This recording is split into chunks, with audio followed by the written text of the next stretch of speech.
We need to violate these guidelines right now. I need my guidelines violated.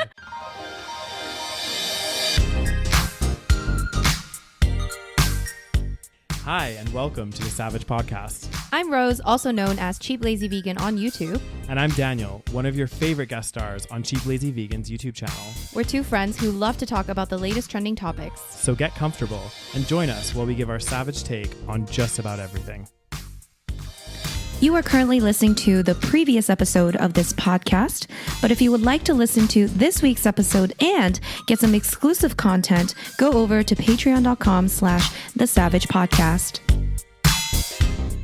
Hello! Hello there! Hi, everyone. Welcome to another episode. Are we going to tell you the whole season in Australian accent?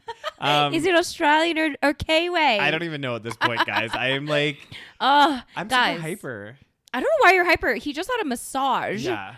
So normally after a massage, people are very relaxed. They talk slowly. And instead, you're the opposite. Well, it's because it feels like it's released so many endorphins. Oh, goddamn. I'll be riding on a high. You'd be riding on that massage high. Oh, and it was painful, but so good. Oh, it's got to be painful. Oh. That's the rule number one. Massage must be painful. You know what's really embarrassing, though? Did you fart? No. What's embarrassing? I'm a bit, when I get massaged. Oh, God, do you make sex noises? I'm a bit of a moaner. It's even like when you're getting it done from a therapist? It's like an uncontrollable thing. God, and you know the thing. That is... Is that really unacceptable, guys? Like I can't. I'm sure they're used to it. I'm not like crazy moaning, but sometimes when they hit a certain spot and it hurts a little bit, I'll be like, oh. Like I don't know. Does anyone else do that? Like, am I fucking weird? Like I feel like when my friends massage me, I just do it, and I don't care. Are a fucking when you give Rose a massage. But you're the same. If you want to hear somebody moan, my goodness, massage Rose's calves, okay? Seriously. Yeah, but like when I'm getting it done by a professional that I do not know, I try to stay as mute as possible. Oh, yes. I bet you let out some moans still, Rose. I don't think I do, Daniel. And also, I found out. Well, I didn't find out, but through massage, I kind of found this out that I have one area of my body that's extremely ticklish. Which area? Like right here.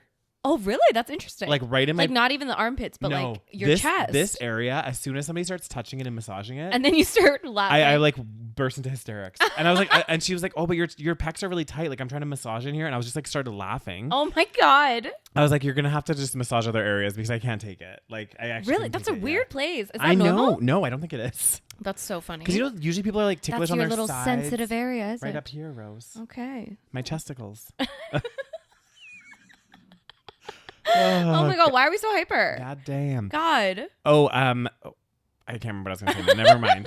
You guys, welcome to another episode. Do we have any new patrons? We do not. Okay, we have no patrons. Guys, what are you doing? Yeah, join our Patreon community, guys. Join our Patreon community. It is patreon.com/thesavagepodcast. What do you get, It's Rose? also linked in the show notes. And what you get is an extra bonus episode every single month, exclusive to patrons. Yep. You get every episode a week earlier than everyone else, and you get ad-free content. That's right. So join us and listen to all of our exclusives from the past. Mm-hmm. And you can join for as little as $3 a month. Very cheap. Cheap as hell. Mm-hmm. And we're recording this month, this Saturday, aren't we? Yeah, we're going to record January exclusive this Saturday. Let us know what you guys want us to talk about if you have any ideas. Give us, yeah. Anyways, are we jumping right in? Well, one thing I do want to kind of talk about, but it's going to have some spoilers, is the movie we saw. Oh my God. Like, okay. we need to we need to talk about this, but also we can't talk about it because I feel like I can't talk about it. So we watched this movie called The Menu, you guys. So, I mean, we can give like the premise, I guess, but not really. No. So I'll give the very, very generic premise. Yeah. So it's basically set in this very prestigious, bougie ass very restaurant. bougie, one of those like incredibly bougie restaurants that is like thousands of dollars per person. And basically. we actually think it was actually I like think they do say it was actually inspired by Noma. Yeah, so Noma. Is it Noma? I think it's called Noma. Yeah. It was this restaurant. I think they closed. That's what I heard. But it was this restaurant in Denmark, I believe. Yeah. That was world renowned. Like the most expensive restaurant in the world. Something like this. Yeah. and they're very known for having very creative dishes, if you will. And I saw some TikToks about some of the menu items, and honestly, it doesn't even look good. No, and like this is the thing, guys. I don't get it. Like I don't get me wrong. I've been to some fine dining restaurants and stuff, and a lot of them are really, really good. Yeah, some of them are really good, but I always leave hungry. Like really, I get pretty full because they give you like 10 dishes sometimes. I know, but still. God damn, Daniel. But I'd be a growing boy, okay? But I don't know if they do it properly. It is actually quite filling. Yeah. And it's over like 2 hours. So like eventually it's either it's filling or you just get tired of like the whole concept of eating. Yeah. Because you're just like eating constantly, but like in tiny portions. It's almost like when you're cooking, you're tasting a little bit at a time. So by the time you're done cooking, you're not that hungry. Yeah, but I do feel like as well they like and this is part of this movie. We won't go into too much of it. Yes. But like they over bougify it, if that's a word. It's like they're trying too hard. Yeah. They'll be like, oh, this tea is, clipped with essences of Japanese flowers from, this high peak near Tokyo that's been shipped in and sang to on the plane.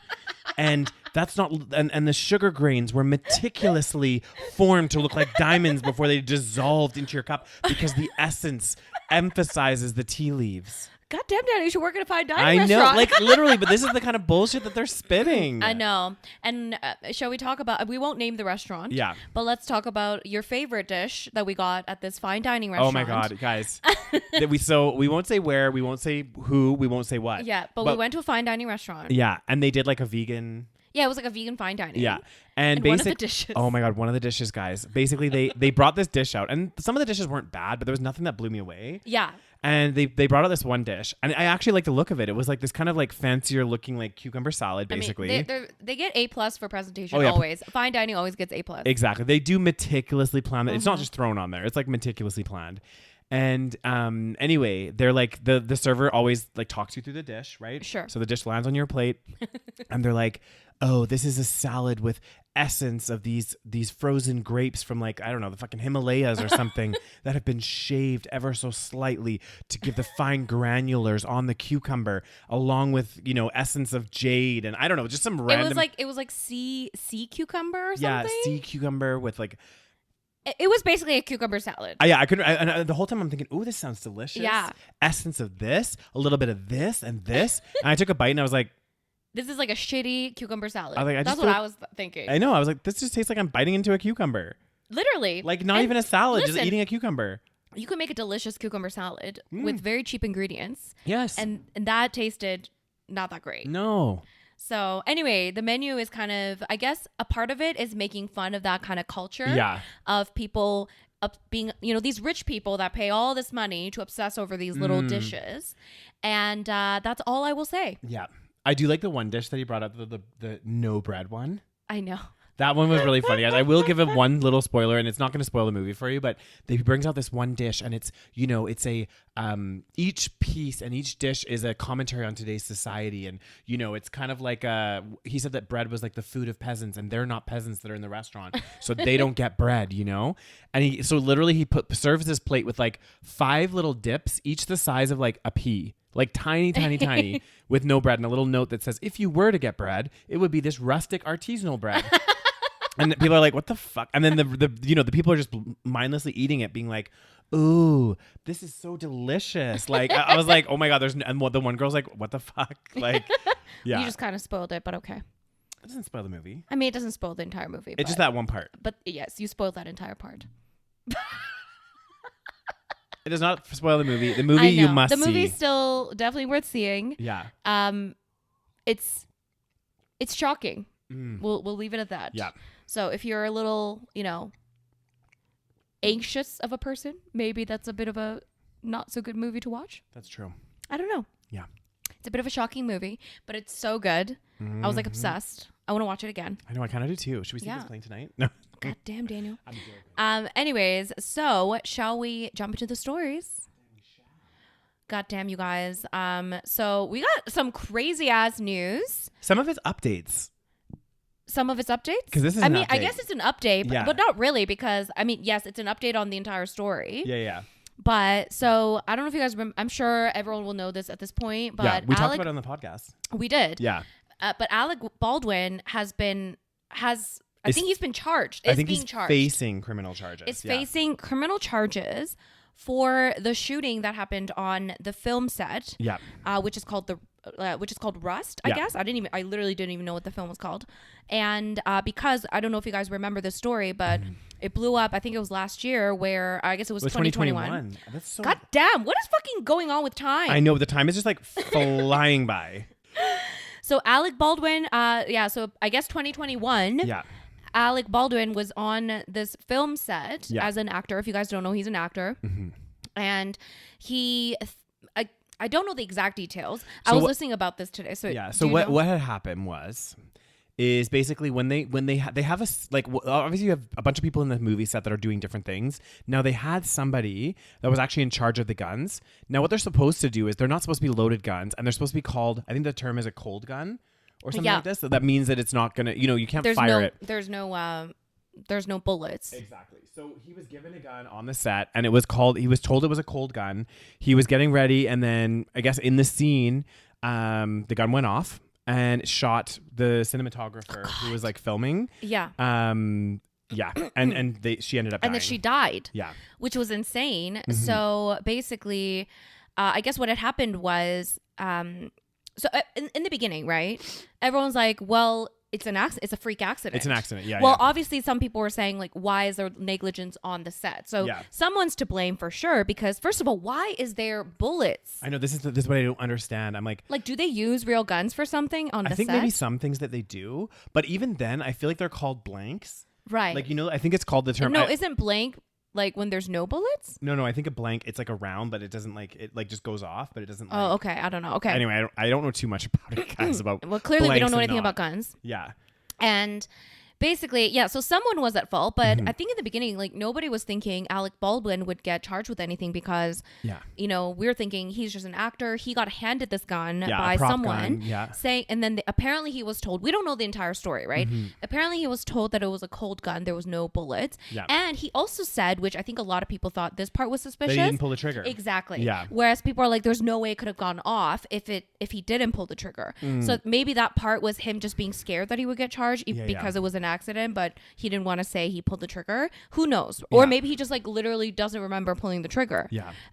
Anyway, right now though, the update is that apparently he is potentially being charged for some kind of manslaughter situation. Yeah, so I guess the Santa Fe district attorney, and this was announced just on January 19th. Yeah. So really recently, that the county would actually bring charges against Alec Baldwin for the cinematographer's death. Also the chief weapons handler for the film was also charged, which makes sense, and the film's director.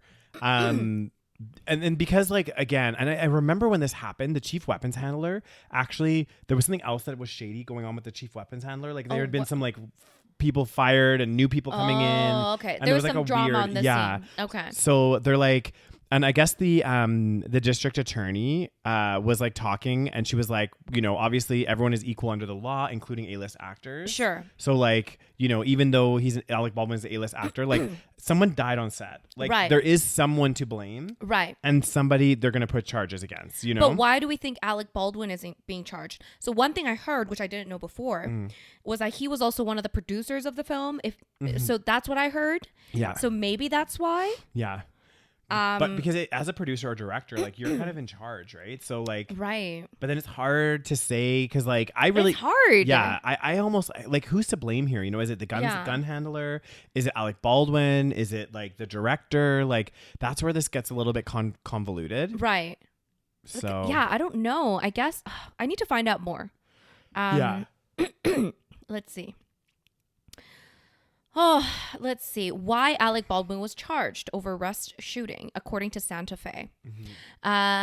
It says he will be charged with 2 counts of involuntary manslaughter in the fatal shooting of cinematographer Helena Hutchins on the set of the Western movie Rust, as will the armorer who oversaw all weapons used in the production. Yeah. Baldwin, who has maintained he was not aware the gun he fired contained a live round, called the New Mexico prosecutor's decision a terrible miscarriage of justice. So he doesn't get a free pass. Like we get that, but like Okay. It says every person that handles a gun has a duty to make sure that if they're going to handle that gun, point it at someone and pull the trigger, that it's not going to fire a projectile and kill someone. An actor does not get a free pass just because they're an actor. That is what is so important. We are saying here in New Mexico that everyone is equal under the law. And then I think what they're saying is like, okay, like, yes, number one, the gun handler who gave him the gun and said it was cold is at fault. But then number two, Alec Baldwin, the actor, he's holding a gun. You know, why did he pull the trigger? You know what I mean? Like, he's acting. He doesn't need to pull the trigger. And like, okay, hold on. I need to know more. Nobody was checking. So, okay, there was lack of safety and safety standards on that set. There were live rounds on set. Again, very confused as to why. Why? Nobody was checking those, or at least they weren't checking them consistently. And then they somehow got loaded into a gun, handed off to Alec Baldwin. He didn't check it. He didn't do any of the things he was supposed to do to make sure he was safe. Sorry? So he was supposed to check as well. I guess he was supposed to check it, yeah, to make sure he was safe or that anyone around him was safe. And then he pointed the gun at Helena Hutchins and pulled the trigger. Another thing that I'm like confused about is that like, that's okay. Is it easy to point a gun? That's because she was shot in the chest. Yeah, and she was also like the cinematographer. I'm like, why are you pointing exactly like you're not acting? Like I would maybe understand if you were like in the scene and you were supposed to shoot someone and you thought it was a fake gun, because I think that's happened before. I think like Bruce Lee's like son or something died from that or something like this. But she's not an actor, so she's just like there. Was he like joking around? You know, I feel like there's other things that we don't know. It's a weird situation, like, that guys. seems like a freak. Like that seems like a too many coincidences. Yeah, you know too many mean? coincidences into the accident. Exactly, because it's like you think like, I don't know. I've never handled a gun, but it seems like very hard to accidentally shoot someone in the chest. Yeah, maybe in the leg, maybe in the, you know, wherever. I'm not saying he did it on purpose at all, but I don't know. Anyway, so apparently he could be like, he could go to jail for like 5 years. That's what I heard. Well, apparently Baldwin, I guess, followed Hutchins' instructions, who's the person that got shot, and aimed the gun toward the camera, that's where the cinematographer was. Oh, so that's why they got shot. Because she was behind the camera. Yeah, and it's apparently the gun discharged, striking both her and another person. Oh God, that is like literally the worst. Yeah, I can't. Yeah. God, it just none of this makes sense to me. Again, why is there a loaded gun in the first place? Why are there bullets? What is happening? It is weird. Like, you know, like it's a gun, bro. Whenever you think about like forensics and stuff, you have to think about like, what is a plausible thing that makes sense? And there's so many like things that led up to this that like seem to fail. Yeah. You know, like so many checks and balances that you're like, how is there so many coincidences that end up with this person getting shot? Yeah. I think it's literally just, I guess, negligence. And yeah. I don't know if, like, I wonder if he wasn't a producer, would he still be charged? I guess he still would be potentially. Because he handled the gun. That's true. Because it sounds like whoever handles the gun, it is also partially their responsibility to ensure that. Sure. You know, it's not. Okay. Yeah. Before I didn't really think like this, but maybe. Like maybe if I was an actor, I'd have to point the gun to the ground and just pretend to fire it just to see if there's like a round in it. Or something, oh, you know? That's so scary. Just I don't even want to touch a gun. I'm sure there is, because I've seen some comments about this issue, and people say that as an actor, you do get trained on something like this, where you are supposed to, like when you're handling something like a gun. Again, very confused as to why they don't use fake guns. Yeah. Like I don't understand. Like I'm trying to think of a reason why people would need to use a real gun in a set. But anyway, if they wanted to fire real ammo, I guess, to make it more believable. But then do it. I'm sure they have a separate place that they do it, like a shooting range or something. Yeah, like you wouldn't do it on that set. Yeah. Well, like how negligent are these people? Is my like what the fuck? I know. It's wild rise. I know. So, anyways, dude might go to jail, and I don't know. He'll be popular in prison. Oh God, stop! I'm just kidding. I don't know. He'll probably get like house arrest or something. You think so? Well, actually, I don't know. I think they have like a separate jail for like famous celebrities. Yeah. Because they're obviously a target. Of course. If they go, right? So for example, you know that college scandal, the college admission scandal? Mm-hmm. Like Lori Loughlin, she actually did go to jail. Yeah. And I'm pretty sure they don't put her in like normal jail. Yeah, I still can't get over those college scandals. I know. I'm still that not over documentary it. was fucking I know. crazy. I kind of want to rewatch it. It's insane. I know. It was on Netflix, right? I think so. I don't even know what it was called. College admissions or something. Okay. I can't remember. No, but it was like, yeah. But like, how much we want to bet it's still going on? Oh, yeah, 100% it is. And there's always these loopholes like, oh, we'll put them on a sports scholarship. Yes, they're always on some kind of scholarship. But like, I would question it if I was a child and my parents were like, you're on a polo scholarship and I've never fucking played polo in my life. And I'm like, well, some of the kids were in it. Yeah, like true. Lori Loughlin's kids were in it. Oh, yeah, 100%. Like they were posing as well, and she lost rowing. a bunch of brand deals and stuff because she was an influencer, wasn't she? Well, Her I think daughter. but she's back. Yeah. That's the thing. I feel like people don't get canceled. Like they do get kind of canceled, but then they end up coming back. With a vengeance. When are we canceling Kanye West, by the way? I think he's canceled. I don't know what's going on. I don't know either. He's kind of been like, anyway. So another story, guys. This one is more about pharmaceuticals. So apparently there's a diabetic drug that's out there called Ozempic.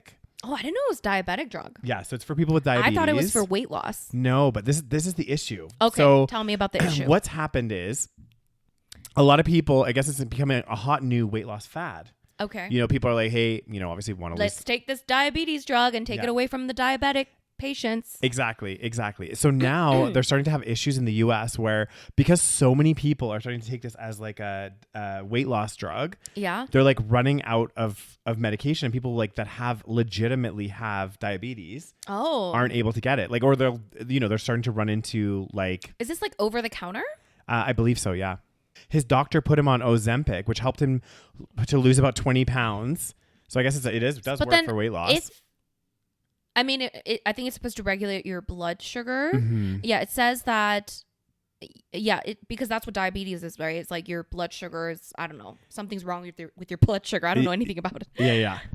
So I guess it regulates the blood sugar, which is probably why it helps with weight loss. Mm-hmm. Does it even? I don't know. Yeah. But it says that when he recently went to pick up his refill, an automated message told him that there would be a delay picking up his standard 1 milligram injector pen because of a nationwide shortage. Yes. So my confusing mind is thinking, if it's a prescription, don't they need to have diabetes to be prescribed this, or is that not a thing?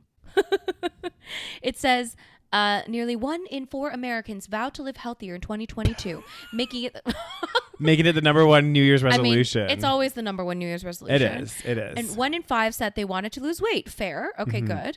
Despite these good intentions, the weight continues to pile on. More than 2 in 5 Americans were classified as obese. 2 in 5. That's 20% obese, with a BMI over 30 between 2017 and 2020. And I think that's bullshit. My BMI is over 30. A BMI is... It's not perfect. Yeah. Like, it's not perfect science. Because I was like, my BMI is over 30 and I wouldn't consider myself obese. I don't think so. And I think it's... Yeah, so that's why the BMI is definitely like flawed. So it doesn't take into account, for example, your muscle mass and like a lot of different factors. A lot of physicians started prescribing Ozempic off label, which they're permitted to do for the treatment of obesity. Oh shit. God damn. So part of the problem is the doctors. Well, here's the thing.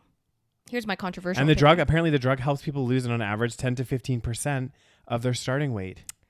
Well, here's my unpopular opinion. What is it? That obesity is also, dangerous. And it's also... It is true. Something that should be treated. So maybe it is something that... It's not like people are doing... Like, if people are just doing it for vanity... Yeah. Then I'd be like, okay, fuck this, okay? But when somebody is like morbidly obese, that's all. I mean, that's usually in line with diabetes. First of all, usually a lot of people that are obese also have potential like issues with diabetes. But if it helps you lose weight in a healthy, I don't know if this is like healthy. I don't know what the fuck. Yeah. But if it helps you lose weight in a healthy way, then I don't know. I would say maybe they both need it. Unpopular opinion.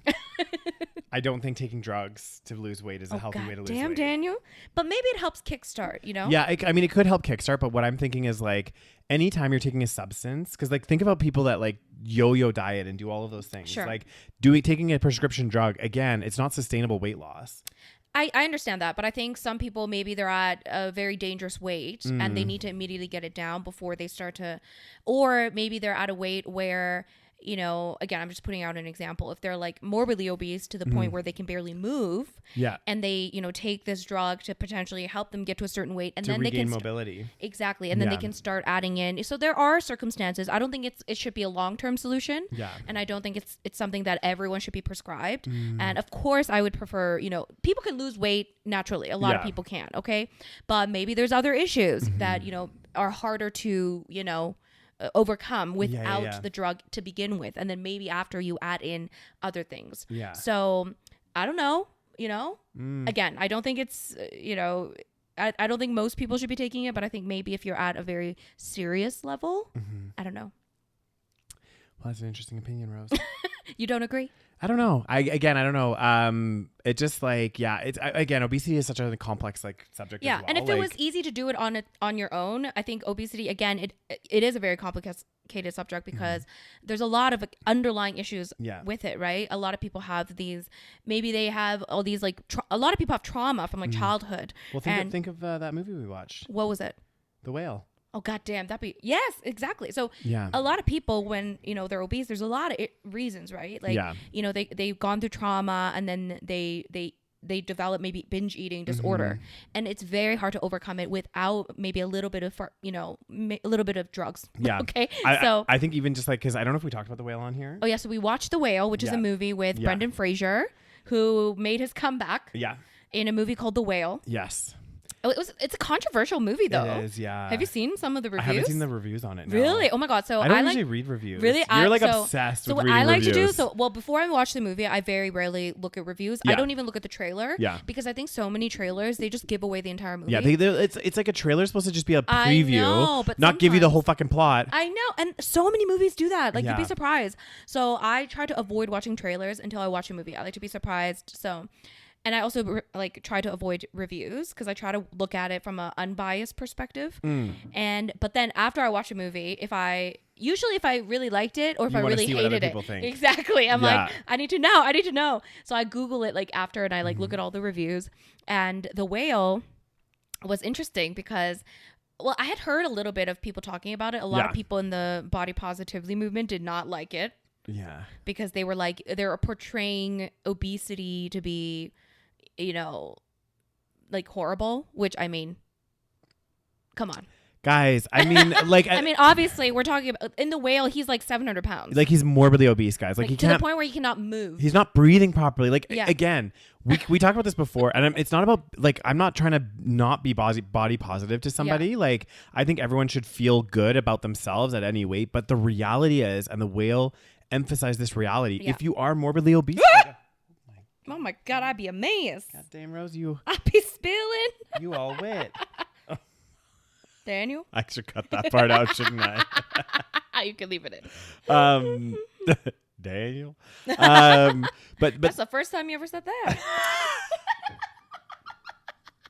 You gotta leave that one in. You a nasty woman. But the reality is like it isn't a healthy place to be. So maybe I can kind of get behind what you're saying about these prescription drugs as well. Like maybe you know, like someone like him. Yeah, like if he was, because if it was someone like me, there's no turning back for him. You know, without some extreme measure. If there was someone like my size where I personally like want to lose maybe like 15-ish pounds. Yeah, so it wouldn't be for someone like your size, of course, or even anyone that's maybe even like 100 pounds heavier than you. You know what I mean? Yeah. Because then it's like those kind of things. I'm like, okay, guys, like, you know, you can do it without. Exactly. Because I've just seen so many people, not so many people, but like I know of people that have done like the crash diets or done crazy things, and then it's really fucked them up. So yeah, exactly. I'm definitely anti-crash diet. Anyway, the whale. With The Whale, yeah. So that's one thing people were saying, and another thing people said, which I was like, oh, interesting, is that they kind of. So this is after when I was reading the reviews. Yeah. They kind of it was almost too. How do I say the obesity aspect, which of course was the one of the main things. Yeah. But it was almost too like amplified and central, not necessarily central, but almost like so dramatic and over the top. Like everything he was doing was like, oh, like him, that part, there's like a scene where he's like rummaging through he's like having like a panic attack, and he's like rummaging through his kitchen and like binging on food, and it was very like gross. And I think Like when he put the pieces of pizza together with the mayo and then he's like, and the he's chips. like, he's like making like giant sandwiches and just shoving it in his mouth, and then he's like puking it out, and it was like very over dramatic. Yeah, but I think that's the reality for some people. Yeah, I think that's the argument against that aspect. Yeah, I think people are uncomfortable with it because it is reality. Yes. You know, and I think it's movies too often kind of sugarcoat a reality, or they make it seem less than it is. Like you know what I mean? But honestly, like and this is why I personally, like, there was things I didn't like about the film for sure, but I think that the way they portrayed his life is, at least, and maybe I'm biased. I don't know, because I've never been 700 pounds. I don't know anyone that's 700 pounds. Yeah. But I feel like he portrayed it pretty accurately. Like, he had these, and you feel for him, but he had these like psychological compulsions to eat. Yeah. Yeah. Like, even when he wasn't even that hungry, he felt shit about himself. He didn't want to, but he still did it. Yeah. And you could see him frantically rummaging through, grabbing things, eating, and you know, he would do this. And he doesn't look like he's even enjoying it. That's another aspect. But he's not. You know what I mean? Like, that's what I found really sad. Is like, and I think that's also a part of, for example, like, again, sorry. That's all good. That's also a part of, you know, binge eating disorder. Yeah. From what I hear, is a lot of people that have it, and some of them are not even, you know, they're not even fat, because maybe they purge or whatever it is. Like me. No, I don't purge, but I definitely sometimes binge. So you don't have binge eating disorder. Only when I'm stoned and I order Panago, okay? But what I heard is that people just eat almost like, I don't know if it's mindlessly, but they're not even enjoying it, but they're eating, which I find insane. It becomes just like a motion of just, which I was like, well, that's definitely some kind of, you know, disorder, because, you know, sometimes I binge, but I'm enjoying it. You know what I'm saying? And the reason why I think, again, going back to the whale, and why I think that's a reality, is because I don't think if that wasn't his reality, he would be that fat. He wouldn't be 700 pounds. This is true. So that's where I'm like, people are uncomfortable with it. People don't like it. People can say what they want. But the reality is, you don't get 700 pounds by not binge eating and eating, because he was like eating all the time. Yeah, he was eating all the time. And not even just like eating like pizzas every day. 2 pizzas. Like, fried chicken. Yeah. Yeah. Like, and not just a fried chicken, a whole fucking box of fried chicken KFC. I know. And it was uncomfortable, but you're right. Like, I also did not necessarily agree with the criticism. I think the only thing I didn't like about the movie, and I don't know if it's a criticism of the movie, but I just really hated his daughter. Oh, yeah. And well, I guess my criticism, I don't want to tell the story because it would spoil the let's movie. not ruin it. Let's not ruin it. But basically, I felt like what happened at the end was very out of character based on what we saw. Yeah. Yes. Yeah. You know what I mean? I think they could have done it in a different way that was more realistic, if that makes sense. It does make sense. Anyway. Yeah. Anyway, so I don't know how we got to the whale, but we're talking about obesity. Yes. So I guess people are taking this drug to lose weight. I literally thought it was just a weight loss drug. Yeah. But I guess it was mainly for diabetes. But, you know, I mean, it's America. Just make more drugs. Oh, this is it. America's so good at prescriptions, and everyone's on fucking benzos. Supply and demand, bitch. Exactly. Sorry, but you created the private healthcare system. I know. I guess, I mean, the losers are the people that actually have to deal with it. Exactly. And people that actually need prescription. I'm one of those people, though, like, unless I absolutely need it. You'd be a naturalist. I kind of am. Like, do you never take like Tylenol? Not often. Even if you have like a really bad headache? If I have a really bad headache, then I will. Yeah. If it's really bad. Well, what's funny is that, because I used to be like you as well. So I would like almost never take Tylenol or Advil or anything. And then later because the only time I would take it, let's be honest, is when I'm hungover. Okay? Because I don't really get headaches otherwise. Yeah. I don't really get them either, actually. Yeah. So the only time I almost never get headaches unless I'm hungover. Yeah. And so I started taking like Advil and Tylenol with my hangovers, because I figured, I'm like, well, who am I to be like, oh my God, I don't want to take these 2 pills after a night of fucking drinking 2 bottles of wine. That's true. It's just ridiculous. You've been putting other things in your body, you know? Excuse me, Daniel. What's a little Tylenol? Exactly. I just feel like it's just like, it's kind of like when we try to save like, you know, $2 on groceries, but then spend $15 on a cocktail. Yeah. Yeah, I mean, but you gotta balance life. I know, exactly. That's why it's funny. It's like with alcohol, I'm just like, woo, you know, whatever. Yeah. And then the next day I'm like, okay, I gotta, you know, not take Tylenol. Yeah. Because that's the real drug problem there. It is. Speaking of alcohol, Rose, what a great segue. What a great segue. Yes. So, I've been hearing about this on TikTok, and I think it's because I'm doing dry January. So I've been like searching up dry January. So I'm getting all this like random, you know, alcohol is poison content. Oh, God damn, Rose. By the way, I do have to ask you though. We've touched on this topic before on this podcast.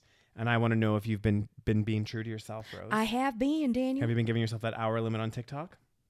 What's the hour limit on? Oh.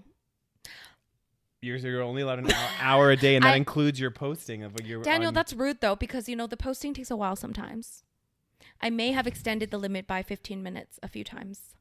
Unacceptable, Rose. You said 1 hour is your cutoff. Okay, starting tomorrow. Okay. Daniel, I'm quitting drinking. Just give me this, okay? Let me have some fun in life. Okay, exactly. And I'm getting some very, educational content. This is true. About alcohol. This is true. So, the reason why I want to talk about this is because one of the things that came out recently, I guess in the last few days, is Canada's new alcohol guidelines. And I'm getting all these like street interviews of people talking about this, and these like really kind of trashy looking people that are like Canadians. I'm sorry, but like, God damn. That'd be rude. That'd be rude as hell. And they're just like, anyway, they're like reacting to these guidelines because it sounds very low. Okay. So, Canada has overhauled its alcohol consumption guidance, and the difference between the new and old recommendations is stark. So, the latest round of recommendations published by the Canadian Centre on Substance Abuse and Addiction is the first update in 11 years, okay? So, it says, while acknowledging that 40% of people living in Canada aged 15 and older, consume more than 6 standard drinks per week. Are you shocked? That is shocking. I mean, we easily 6 drinks, Daniel. Okay. If you go out I'm sorry. Are you really going to pretend that that's shocking? I'm not. No, but the shocking factor is 40% of Canada. I wasn't talking about myself. Oh, okay. I'm not shocked that I drink more than 6 standard drinks per week. It sounds low to me. You thought it'd be more like 70? Yeah, I thought it'd be at least 50. You need to remember, there's a big portion of the population that it's like older, like. I mean, so I guess if we count like people that are 60 plus, if we segmented for 20 to 40, it would probably be this at least would be 50. way higher. Yeah, exactly. I want to know those details. Yeah. Anyway, the report warns that no amount of alcohol is safe to consume, so that's interesting. No amount of alcohol. Yeah, I mean. Again, let's keep going. Okay. Well, the thing is, you know how like the whole thing about, like a glass of red wine is healthy? That's basically just bullshit. It's been debunked. It's been debunked. Was that marketing put out by the wine companies? Probably. Anyway, but I'm sure it's not going to be extremely unhealthy to have a glass of wine, But what they're saying is, it's better to have none at all. I think that's what they're saying. Yeah. So it recommends a new It's also better for you to have than no chocolate at all either. God damn, Daniel, but chocolate. I mean, I think chocolate is a little healthier than wine. They say dark chocolate's very healthy. I think that's actually proven. Is that another marketing ploy by the dark chocolate companies, Rose? By Big Chocolate? Yeah. Who knows? This is another thing, guys. Before we dive into this story a little bit more, the thing that's a little bit fucked up, and this is like global, is like a lot of the shit that we're fed is paid for by these fucking companies. So that's why you have to look at non-industry funded studies. I know, but like even the non-industry funded studies, there might be like some weird charity thing that's being funded by them. Oh god damn, Daniel. Like it's actually like fucked up. Like the Canada Food Guide. Yep. And they had to readjust it and stuff. They readjusted it now, but in our day growing up, it was like very specific things, a lot of heavy meat and heavy dairy. And guess what? Those are the main contributors into funding of the Canadian Food Guide. I know. I was like, this is fucked up. It is fucked up. Well, I mean, we saw Cowspiracy. We saw those movies. I know. It's all industry funded. It is. It's like, what do I believe? Anyway. I know. And this is another reason why every other drug is illegal because of big alcohol, right? Yeah. And also why weed is illegal still in many countries because alcohol is so powerful. It is, yeah. And multi-billion-dollar industry. Oh, like globally. Easily. Yeah. Anyway, so it says it recommends a new cap on weekly alcohol consumption that is significantly lower than the previous one and lays out new guidelines. Okay, here's a summary. It says, rather than laying out strict rules around drinking, the new CCSA guidance provides a continuum or scale of risk associated with various levels of alcohol. The new continuum defines, there you go, it's fucking right there, and you went all the way down. No, but there's like a point form. There's bullet notes. No, but that's what was defined as a standard drink. That wasn't actually what the guidance is. Okay. God damn, Daniel. Anyways. I need a drink. Speaking of that. we need to violate these guidelines right now. I need my guidelines violated. So it says The new continuum defines the health and safety risks associated with drinking as negligible to low for people who have 2 standard drinks or less per week. So basically, if you have 2 or less, you're probably fine. Yeah. Moderate for those who have between 3 and 6 standard drinks per week, and increasingly high for those who consume more than 6 standard drinks per week. In other words, to minimize the risk associated with drinking, they recommend consuming no more than 2 alcoholic drinks per week, a dramatic reduction from the previous cap of 15 drinks for men and 10 drinks for women. See, I feel like I'm more in line with that guideline than the new one. Because 15 drinks, I definitely don't have that a week. Yeah, 15 is a lot. That's a lot to have in a week. Like if you went out, because like if you have 5 in a night, you'll get pretty buzzed. Oh, right? yeah, hugely. Yeah, if I have 3 to 4. I think maybe when we were in like uni and we were in like the top of the binge drinking, we could have probably drank 15 drinks a week. When we were doing shots and stuff. Some nights. Yeah. When we were doing shots and stuff. Now, like even 10 a week. That's a lot. I feel like 10 sounds pretty good. Yeah, no, like. Because you could go out maybe 3 times, twice, have 5 drinks. Yeah. But now they recommend 2 a week. The report refutes the popular belief that drinking a small amount of alcohol can provide sleep and health benefits and warns that as few as 3 to 6 drinks per week can increase the risk of developing certain cancers. It warns consuming more than 7 drinks per week increases the risk of heart disease and stroke, with the danger increasing with each additional drink. You want me to do dry January? Is this why you wanted to pull this up, Rose? No, but I thought it was interesting. So a standard drink, let's see. What is a standard drink?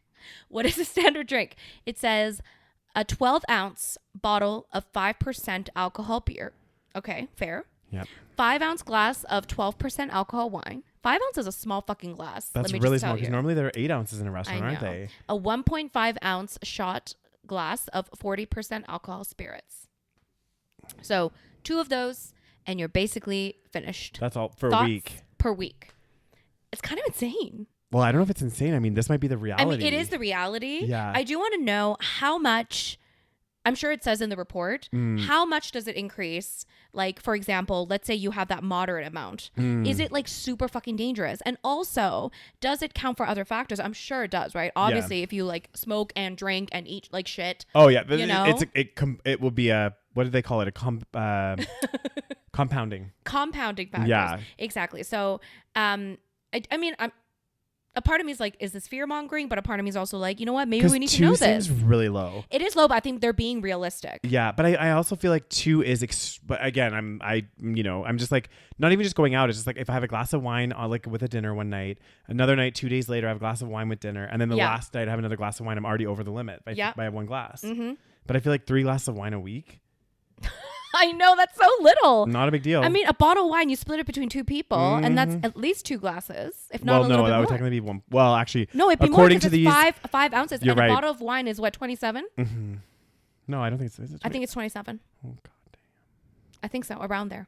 And the way you pour glasses as well, Rose. God damn. So yeah, I don't know. So you're doing dry February? After all these TikToks and watching this, well, and maybe I'll skip a week. Maybe I'll do fear-mongering. Oh my god. Well, it's kind of scary. Yeah. You know, and also like I'm thinking about this, and I'm like, I mean, I'm not gonna quit alcohol, but it is kind of so backwards that, you know, for example, other drugs we are okay to fearmonger, right? Yeah. And alcohol is a drug, like it is a drug. Yeah. But like but it's so normalized that we don't see it as a drug. And if we took other drugs and we were hung over the next day and like unable to do anything for an entire day, that we would take that very seriously, right? Yeah. But with alcohol, it's very normal. It's like, oh, I'm just hungover, like, I'm just like watching TV, being a piece of shit, and like puking all day. Like whereas if you were coming down from like heroin or something, exactly, and you're like, I'm having withdrawals, people are like, oh, exactly, you're a fucking drug addict. Exactly. Exactly. Yeah, that's true. And you know, honestly, I know I've talked about this a little bit on the podcast. I say everyone does their own little thing, but one thing I actually really do enjoy weed. Yes. Only because you don't get the hangover the next day. Oh my god, yeah, I know. You sleep like a fucking You sleep like a baby, you relax. It's like, you know, but obviously I can't go out because I'm like, it just chills me out. That's the thing. Oh god, you know, the thing is with booze, it's like different. You know, with weed, you get more social. with weed, I'm so antisocial. I just want to like sleep. I just want to like chill on my couch, watch some TV, pig out on, 5 million calories and then, just call it a day. But with booze, it's like, there's like that like 3 drink buzz. That's like perfect. But I feel like once you hit that, I know, you hit dangerous. a cusp. It's dangerous. That is a cusp. 1 drink, fine. 2 drinks, fine. I can go out, come home. Easy. Yeah. As soon as you hit that 3rd drink, you're like, ooh. That's like the little, like, it's a dangerous territory. Like, when we were out on Monday and I had 3 drinks. Did you want a little bit more? I was almost like, you guys go home. I'll just stay out for a little bit. Really? Yeah, I was like, I'll just have another drink. Like, it's the turning. It's the turning point. I know. It's hard to stop, And then it starts to really go downhill after that. It's because we have this like thing where we have that 3rd drink and we're feeling really good. We want to keep the buzz going. Yeah. But then once you have a little more, it doesn't feel like you get like more drunk, and then it's not as like enjoyable. Yeah. Like it's fun. Don't get me wrong. But then you like end up not remembering shit. Yeah. Or like you get too drunk that you're too dizzy. You know what I mean? Like, you're but that puking. 3 drink happy place. Oh, it's such a happy place. But apparently we can't even have that. Nope. 2. God, we got nothing fun. Not anymore. Well, like we can't have anything fun anymore. No. We can't drink. We can't. Can't do anything. God damn, nothing in our society is healthy. It's all a fucking risk. God damn. Mm-hmm. Well, they say that even a sedentary lifestyle is a very, very sedentary is so bad. It's so bad for you. Yeah, they say that even if you work out, like let's say you go to the gym. I think we talked about this. You go to the gym like once, let's say you go 5 times a week, right? Yeah. You spend maybe an hour at the gym, but if you're sad most of the day, that's still like really unhealthy compared to people that are, for example, moving around a lot more and stuff. Exactly. Because we're not really supposed to be sitting for this long. I know. That's my job. I'm at an office all day. I know, but that's why they say like, we have to do as much as we can, even though the world is literally designed against us. I know. We have to do as much as we can to try to move, like, fucking go for a walk, go pee, go get a coffee. Yeah. I do go like to you do walk quite a bit though. Yeah, I walk. I mean, I walk to and from the office every day. Yeah. I walk. Which is a good amount. Yeah. While I'm at the office, I'll walk to the coffee at a lunchroom like twice or 3 times a day, down the stairs, up the stairs. Like, I do a bit, but again, I'm still sat for 2, 3, 4 hours. I know. At a time. And I'm like, oh. Then I walk to the gym, go to the gym, walked here. Yeah, so you walk a lot more than the standard person. Yeah, and then I walk home. I do at least 10,000 steps a day. Yeah, me too. Like, so, I try to walk a lot. Yeah. But yeah, apparently we can't drink anymore either. No. The only day I'm not doing 10,000 steps is going to be Saturday. What's Saturday? Oh, when we're vegging out. Actually, I might still do it because I'm going to walk to the gym, do a workout, then I'm going to walk here. Yeah. God damn, Daniel. Anyways, is there more stories? Is it going to make me want... Oh, this is so I fucked heard up. about this story. So first of all, I don't want to say... Well, it's not that I don't want to say it. Okay, this person hasn't been convicted yet. Yes, this is all alleged. That's what you want to say. Exactly. This is all alleged, guys. I don't want you guys thinking or like we're going to get some comments or hate comments to be like, you guys are, it's innocent until proven guilty. Exactly. It's innocent until proven guilty. What I want to talk about with this case, though, is the fact that there are so many coincidences that are a bit odd. Okay, so we're talking about this. It's a true crime case. This is a true crime case. Rose's favorite. Brian Walsh, which is a guy. This is going on right now. Okay. So what a weird looking man. So this is a 47-year-old man from Massachusetts charged with murder in connection with the disappearance of his 39-year-old wife, Anna Walsh. Yeah. So this guy was, first of all, convicted of selling fake art. Did you hear about that? No, I didn't hear about that part. Oh, you didn't know that part. So basically, he was under house arrest for, I think he was selling it on eBay or something, like online. He was trying to sell some kind of like, art, and he was trying to make it seem like it was real, right? Like, how like original art is expensive. So I think he sold a couple of things, but it turned out it wasn't real. So I think he was charged and was on house arrest for doing that. Okay. Continue. So basically what had happened was, guys, so we have a little bit of a timeline here. Okay. Tell me the timeline. So his wife went missing. Yeah. According to the place of work, her company that she works at, they reported on January 4th. When she didn't show up to work, they said, look, she's missing. Her husband, Brian Walsh, he spoke to police at that point and said he hadn't seen Anna since the early morning of January 1st, like New Year's Day. So like 3 days before. 3 days before work had happened. And he said she allegedly had left their home in a ride-sharing vehicle to go to the international airport for a flight to DC. A ride-sharing vehicle? Like Uber or something like that. Oh. Yeah. Okay, so then this is where things start to get a bit weird, okay? So this is where, again, guys, I'm not condemning this person saying that it's all alleged. It's all alleged. But first of all, so they started looking into this. First of all, there's been no activity or anything on her like credit cards. There was no indication that she took this ride sharing platform. There was no indication that she'd booked this flight. So things were starting to get a little bit weird. Okay? Yeah. But it takes a turn for the weirder. Okay. Do you know about this part of the story? I think I heard of it, but I forgot all the details. Okay. So but it keeps Mike, Daniel, Mike. I know.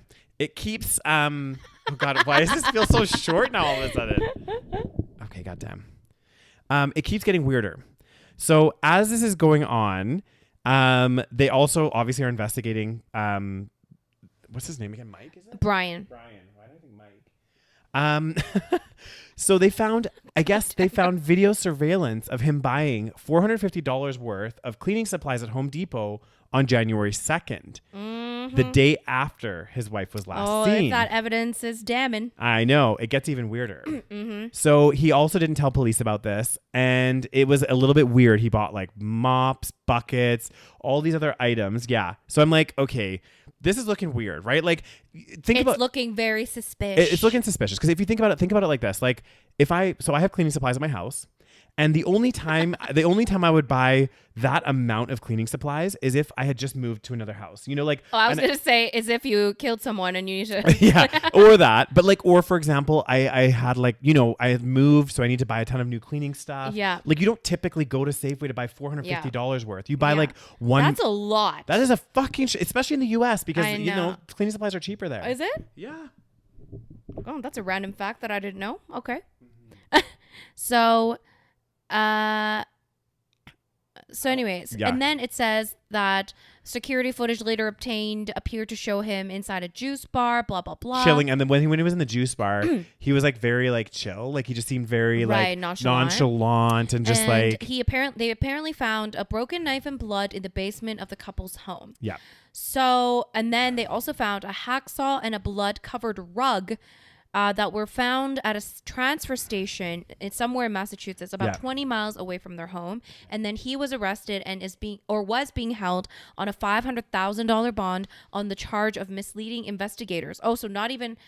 And then later he was charged with her murder on Tuesday. Yeah, so he still hasn't been like fully like he hasn't gone through trial. Exactly, it literally just happened. Exactly. So get this though, this is where again, as if this isn't enough evidence. I know. You know, you have the evidence is damning. It is, and again, you just like think about what people normally do in their day. Like you don't normally buy $450 of cleaning supplies the day after your wife goes missing. Exactly. So there's that. There's the fact that he like didn't tell police about that. First of all, it's just shady.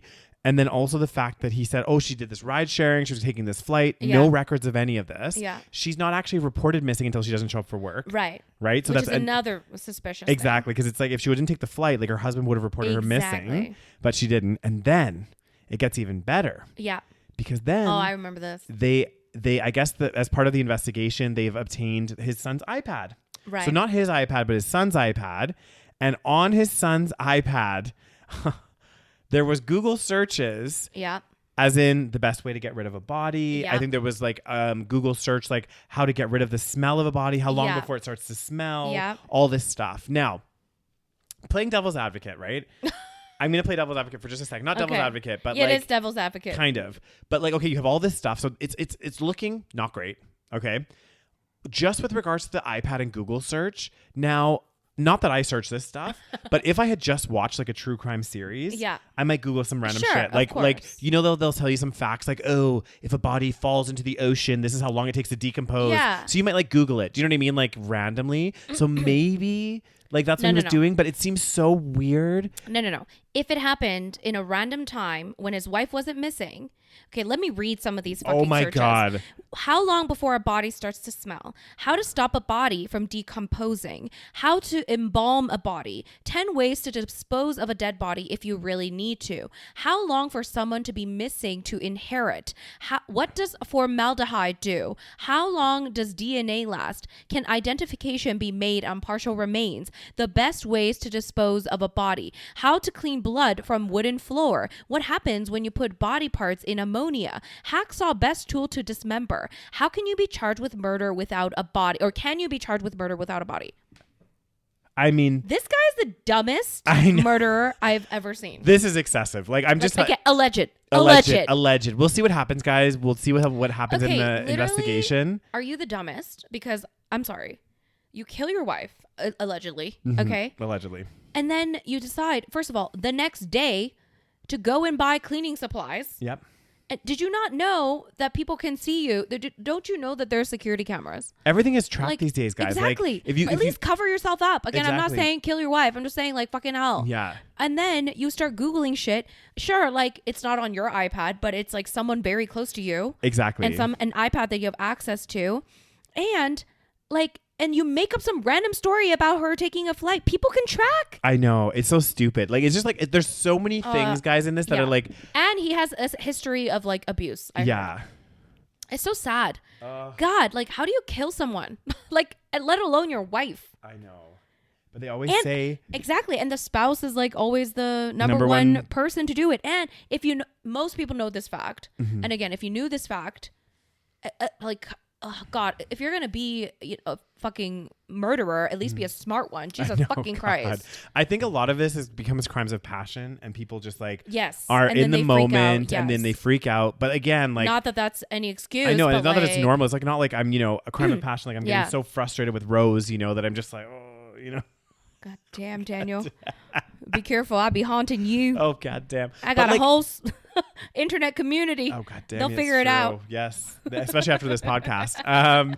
But like, it's like, God. It's actually very sad. And now I want to take back what I said, because after I watched like a crime series, you don't search this much. I wouldn't not search this. I'd maybe search like two things. One little thing. Yeah. Maybe you'll search like, I don't know, like, there's some like damning Google searches, I'm sure, but all of these combined, like, these are all very, and they're also very different too, but they're all related to, murder. Yeah. You know what I mean? And hiding a body. Exactly. That's what's weird, because I probably wouldn't, if I was just at home, I wouldn't Google how to hide a body. You know what I mean? Yeah, it's more like, maybe how long does a body take to like decompose? Yeah, exactly. That's kind of interesting. Or I would look up like, random things about the killers. Yeah. Like I wouldn't actually do like, how long does DNA last? God. The best ways to dispose of a body. Like, I don't care. I don't want to know how to dispose of a body. So did they find the body?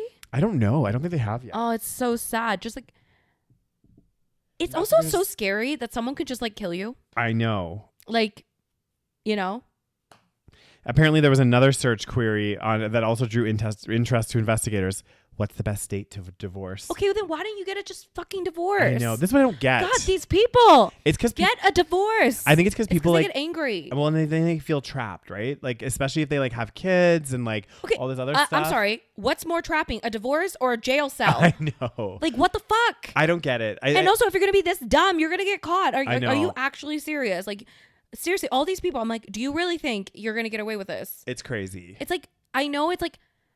But like, how angry? Like, I'm sorry. These people need major fucking anger management. Yes. Oh, I think this guy's an actual sociopath or a psychopath. Yeah. But like, it doesn't make sense. Get a fucking divorce. And I'm sorry, guys. When they have this much kind of situational evidence where it's not even circumstantial. Like, I feel like this is very damning. I guess it's not like DNA evidence. Yeah, it's not DNA evidence, but it's so very suspicious. damning. I think they call it circumstantial evidence. Yeah. But it's like so much circumstantial that at this point it's like there's no other suspects. Yeah. It's literally he's already like obviously his fraud thing, which I think is talking about it here. Yeah. It's obviously it's not murder, okay, but he's obviously willing to break the law. Yeah. But they also found like they said they found a hacksaw in his basement and stuff. So like they're gonna find evidence. They're gonna do evidence on that. If he's this stupid, there's no way he could hide evidence. Yeah. You know what I mean? Like. They're going to find evidence. And another thing is, like, this is another thing that makes me really angry about these things. You have children. They have 3 sons between the ages of 2 and 6. Like, I'm sorry. You have kids. Do you not have any, like, do you have no, like, you know what I mean? Yeah. Do you have no, sympathy, at least for your children? It's crazy to me. It's like, there was that other case there was a Netflix documentary. The Chris Watts case? Yes. Oh my God. And that case still haunts me to make this day. Because like, I get it, I don't get it. What I get is that there was a couple, they were having marital problems, right? And the man cheated. But instead of dealing with his fucking problems and like, being a fucking man or woman or whatever, being a person and dealing with it. And I get it. There's kids involved and everything else. But like you said, what's better, to get a divorce with that person, separate and live your own lives so that everybody can like live their own lives how they, or fucking kill somebody. Kids end up in foster care. You go to prison. Like, it's like, what the fuck? You know what happened with that case though? He killed his kids too. Oh yeah, he did kill his kids. Yeah, he killed. Which is even worse. I know, it's crazy. And also, this guy was also an idiot. Yeah. But again, this guy like smothered his wife. Like I don't know if he smothered or choked. What do you call it? Strangled. Yeah. But that's another thing. This is where I'm like, it can't. Yes, it's a crime of passion or whatever the fuck. But it's like, it takes a long time to kill someone through like choking them. Oh, it does. You know what I mean? Like it's not. It doesn't happen instantly. It's not like a gunshot, which again, not an excuse, but it's like if you're strangling someone, you have time to be like, oh fuck, what the fuck am I doing? And how can you not snap out of it in that time? Yeah. Like someone is literally being choked. Yeah. So it's like, and then to kill both your daughters. How do you kill your kids? I don't know. And then his wife was pregnant. Yeah. And then he's another fucking dumbass because again, like, you know, he did the shit and then he drove his fucking poor little daughters to his like work site or somewhere he works. Oh my God. And then he smothered his own fucking daughters. Yeah. But you know what's like really creepy as well? Mm-hmm. I was like, again, reading about this case because it's so insane to me. It is crazy. It's like, how do you do this? Like, how does anyone do this? And they say that usually, this is like, there's like a term for this type of crime because I guess it does happen. Yeah. And it apparently, there's like a demographic where it happens the most. And it's like men in their, I think it's like in their 30s or maybe in their 40s, something like this. Like he was like, he fit the demographic. Oh my God. Men in their 30s with children or whatever. And they killed but his is like more unique in a sense that usually when they kill their entire family, they kill themselves too. Right. Yeah. Isn't that like the creepiest thing you've ever fucking heard? It is so creepy. This is why I'm single. Oh my God. Seriously. I'm like, oh my God, I don't want my partner to like snap and then all of a sudden try to strangle me. But what's crazy is that he doesn't really have a history of, I mean, as far as we know. Yeah. He doesn't have a history of abuse. Yeah. His wife, like, because we've seen all her text messages and stuff. Yeah. And she's confiding in her friends and stuff. She's never mentioned that he's like ever hit her. Yeah. Or like ever gotten physical with her. That's what's even more scary. Yeah, that's so it's like, weird. He just snapped apparently. I don't know what happened. Fuck. And then she was just like, he's changed, blah blah blah. Mm-hmm. And then one night he just decides to kill them all. What the actual fuck? I think it's those ones that disturb me more. Yes. Because there's no warning signs. Exactly. There's no like warnings. Exactly. Yes. There's nothing that like leading up to it that you're like, oh, like leading up to it, there were a couple that had marital problems. That's it. Like not physical abuse. Not like he was like slamming her into walls and like she was scared for her life. Yeah. And that's also scary. It is scary. But then again, I'm not like saying that one is better than the other or anything like this. But I'm saying in a case like that, like if something happened where he killed the whole family, it's more like you can almost rationalize it more. Yes. Because you're like, it made sense because he already was doing stuff like that. Yeah. But I think it's more so, I think, again, none of it is better or worse or whatever. Exactly. But I think it's like if there was abuse, it's like you have at least somewhat of a chance maybe to get away before, you know, because you get these warning signs. Mm-hmm. I know that not everyone gets to get away and it's, you know, it's obviously still a fucking big problem. Yeah. But I think, you know, some people do end up getting away and they do save themselves. Yeah. So that's at least a potential, you know, a little bit of hope. Yeah. And maybe he can also go to, you know, potential jail for abuse or whatever. You know what it is too, though? It's also our brains trying to normalize it. Like not normalize it. So I took a sociology class and it was really fascinating because they talked about all of this kind of stuff. And they said, we as a society, we have like social norms that we subconsciously abide to as well. Right. And what happens is whenever, goddamn, whenever anything happens outside those social norms, we have to protect our social norms. Right. And the only way that we can do that is by kind of labeling or like compartmentalizing. So it's like if somebody all of a sudden started like running in the street screaming, right? We're like, okay, they've lost their screw loose or something, because that's our way of normalizing it. Sure. So when like murders happen and things like that, again, if it's somebody that has like, you know, psychopathic tendencies, schizophrenia, it re-normalizes. It's easy to be like, oh, that person's just psychopathic. Exactly. But if somebody like Chris Watts that seemed to be a normal guy does it, we can't normalize freak out it. over Exactly. It. It's not even not I think normalization is the wrong word, we can't like rationalize it. It's more scary because it could be any of one of us. That's what we're thinking. But there was also that case, like it was a local case here. Yeah. Which happened many years ago at this point. I think it was in Dalhousie. Do you remember this? It was again a family man who was like very successful. I think he was also in his 30s, maybe. Yeah. He had, a wife and kids, and I think they had a house, and then I think they had someone living downstairs or something, like a tenant. And do you remember this? And then he killed the tenant as well. He killed everybody and himself, I think. I can't remember if he killed himself, but and again, nobody saw it coming. Yeah. And I think he actually had like a schizophrenic episode. Yeah. I'm not sure, or some kind of episode. But again, it was one of those things where they didn't know. With Chris Watts, again, it's like extra scary because I don't think he's not schizophrenic. Like it wasn't like he had like a fucking mental whatever. He literally just did it, which is so fucking scary. Yeah. Like this man that was supposed to be this like great father. I know. How do you kill your own kids? I can't. Freaks me the fuck out. I don't understand. Anyways, on that positive note. Thank you so much for tuning into this week's episode, guys. Yeah, this was... It was a fun-filled episode. God damn it, I have to walk home by myself in the dark. I need to go violate the drinking guidelines. Oh, god damn. Oh, God. As always, we hope you guys enjoyed the episode. If you're watching us on, or listening to us on your favorite podcasting platform, don't forget to hit that follow. You will get updated as soon as there's a new episode that goes live. For those of you watching us on YouTube, don't forget to hit that subscribe. Give this video a thumbs up.